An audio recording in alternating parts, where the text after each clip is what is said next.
मैं अलीगढ़ से तारिक मुर्तज़ा भारतीय आपके पास लॉकडाउन 2020 सीरीज़ का पार्ट 27A लेकर हाजिर हुआ हूँ, जिसमें हम और आप क्या पाकिस्तान के अलग होने से भारत खंडित हुआ है पर डिस्कशन करेंगे। असल में ये टॉपिक संस्कृत लफ्ज़ नमाज का ही एक्सटेंशन है, इसलिए इसे यहाँ लाना ज़रूरी था। पिछले पार्ट में हमने समझा था कि कैसे अल्लाह ने मुस्लिम कौम को संस्कृत ज़ुबान के सिर्फ़ एक लफ्ज़ नमाह अजा, जो वक्त के साथ साथ लफ्ज़ नमाज में तब्दील हो गया, से घेर रखा है। अब ना तो किसी मुसलमान को संस्कृत ज़ुबान से नफ़रत ही रहनी चाहिए और ना ही हमारे हिंदू भाई बहनों को अरबी ज़ुबान से। ये ज़ुबानों का रिश्ता एक बहुत अहम रोल अदा कर सकता है दुनिया की दो बड़ी कौमों को आपस में जोड़ने के लिए, मगर उसके लिए ज़रूरी है कि हर कौम अपने अपने आडंबर छोड़े और सच्चाई को कबूल करे, चाहे उसके लिए अपने मन को कितना ही क्यों न मारना पड़े। यहाँ हिंदुस्तान में हम आप अक्सर एक नारा सुनते हैं, अखंड भारत। यानी कहा यह जाता है कि हमारा भारत खंडित यानी टूट गया है और अब हमें इसे अखंड बनाना है। पूछो किसने तोड़ दिया भारत को, तो कहते हैं कि मुसलमानों ने तोड़ दिया 1947 में पाकिस्तान अलग करके। आप फ़िक्र में एक्सेप्ट करो कि हाँ पाकिस्तान अलग हुआ, मगर मोहब्बत से ये भी बताओ कि बहुत गलत हुआ। भारत नहीं टूटना चाहिए था, किसी भी हाल में खंडित नहीं होना चाहिए था। मगर इसके साथ साथ एक और सच्चाई भी बताइए कि पाकिस्तान कोई अकेला हिस्सा नहीं है भारत का जो भारत से अलग हुआ है। मॉडर्न हिस्ट्री हमको और आपको बताती है कि अक्षय चीन 1962 में भारत से अलग कर दिया गया था।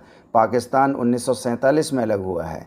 म्यांमार 1937 में अलग हुआ है। श्रीलंका 1935 में, तिब्बत 1914 में, भूटान 1906 में, नेपाल 1904 में और अफ़गानिस्तान 1876 में भारत से अलग हुआ है। 86 सालों में यानी 1876 से 1962 तक 8 बार बटा है हमारा भारत।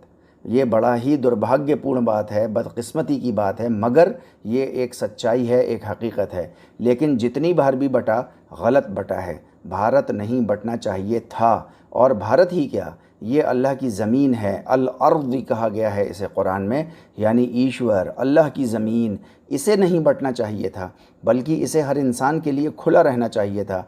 पहले कभी ऐसा था, आगे फिर ऐसा हो जाएगा कि अल्लाह की ज़मीन हर सवाल करने वाले के लिए खुली रहेगी। आज इंसानियत हर तरह के धक्के खाते खाते यहाँ तक तो आ ही गई है कि उसने बात वन वर्ल्ड वन गवर्नमेंट की शुरू कर दी है। मुझे बताते खुशी हो रही है कि हम लोगों ने यौगिक समाज की एक बुनियाद डाली है, जिसका सपना ही ये है कि 2066 तक एक विश्व, एक सरकार, और वो हो भारत सरकार हो जाए।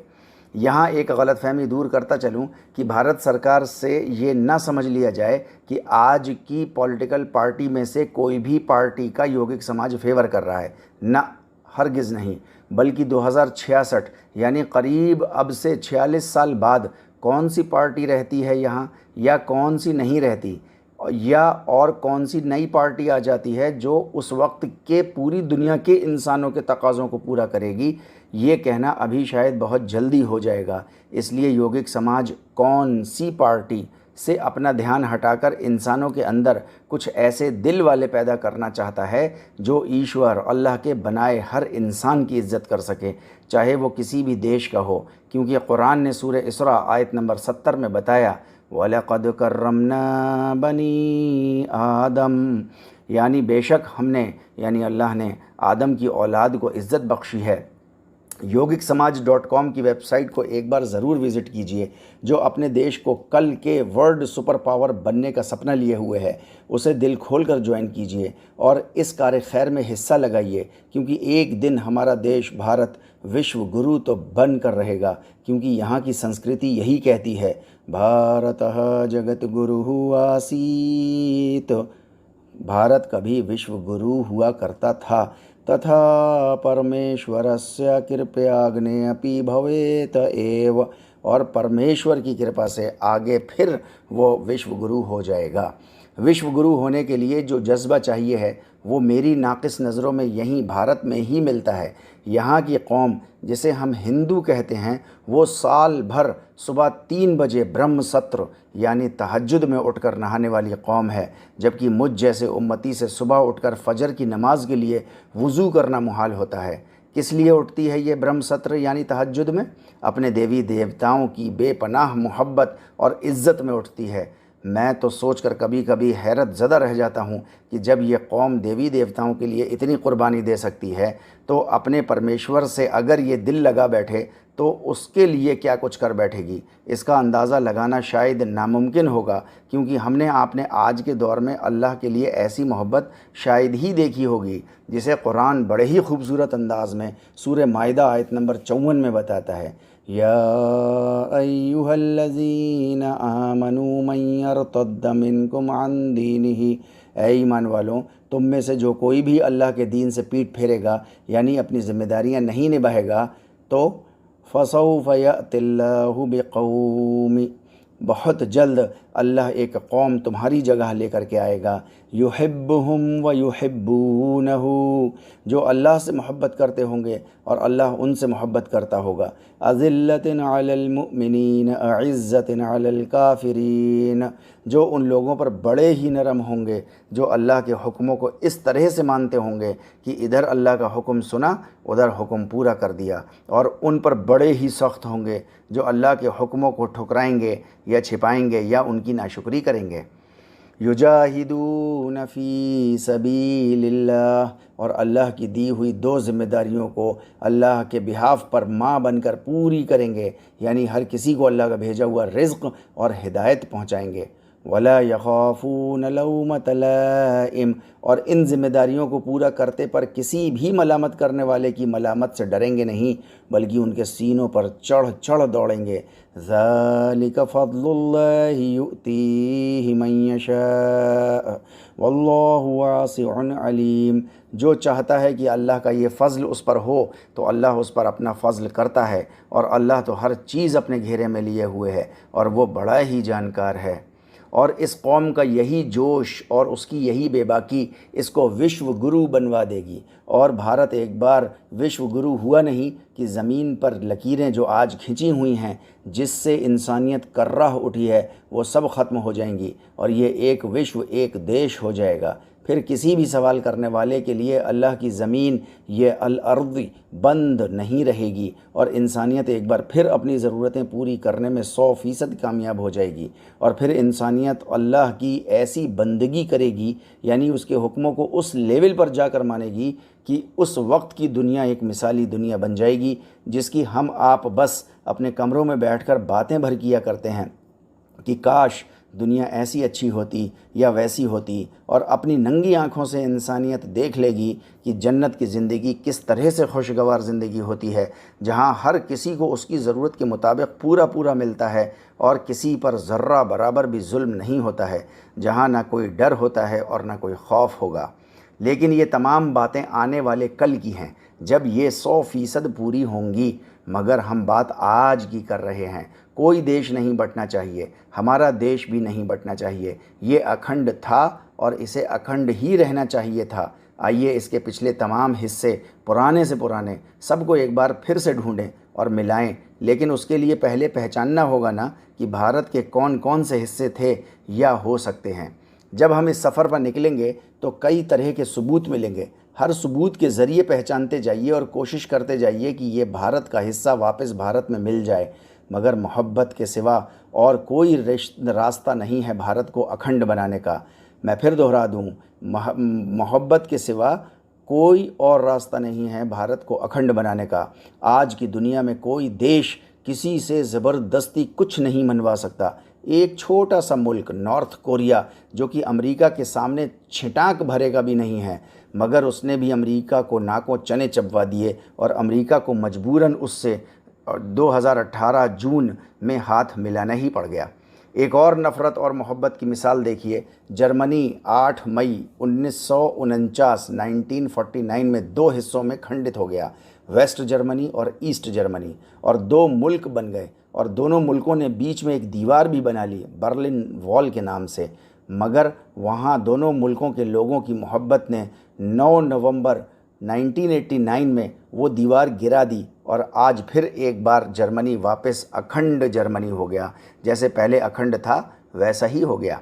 दुनिया में अगर कहीं मोहब्बत की मिसाल मौजूद है तो यहाँ हमारे भारत में क्यों नहीं हो सकती, जबकि यहाँ का तो कल्चर ही वसुधैव कुटुम्बकम का रहा है, यानी संपूर्ण विश्व एक परिवार। महाउपनिषद में यहाँ पे बताया गया, अयम निजः परोवेति गणना लघु चेतसाम उदार चरिता नाम तो वसुधैव कुटुम्बकम, यानी ये मेरा है वो पराया है, ऐसे छोटे विचार के व्यक्ति करते हैं। उच्च चरित्र वाले लोग समस्त संसार को ही अपना परिवार मानते हैं। ये देश तो हमेशा से शांति प्रिय देश रहा है, धर्म प्रधान देश रहा है, फिर यहाँ क्यों नहीं होगा ये सब?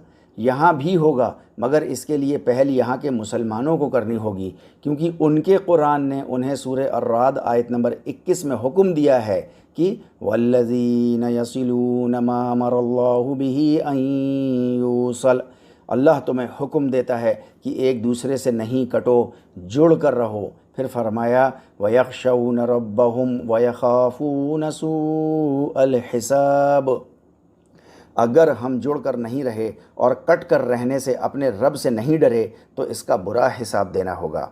बस उम्मत वही बुरा हिसाब आज दे रही है, पिछले 53 सालों से दे रही है, और ये तो इस दुनिया की बुराई है जिसकी 27 जून 1967 से शुरुआत हो चुकी, जब उम्मत मुस्लिमा ने बैतुल मक़दस अपने हाथों से छिनवाया, और तब से लगातार हालात ख़राब ही होते जा रहे हैं, और आगे आने वाले वक्त के लिए तो पालने में पूत के पैर बता रहे हैं, और आखिरत का दर्दनाक अज़ाब तो अलग ही है।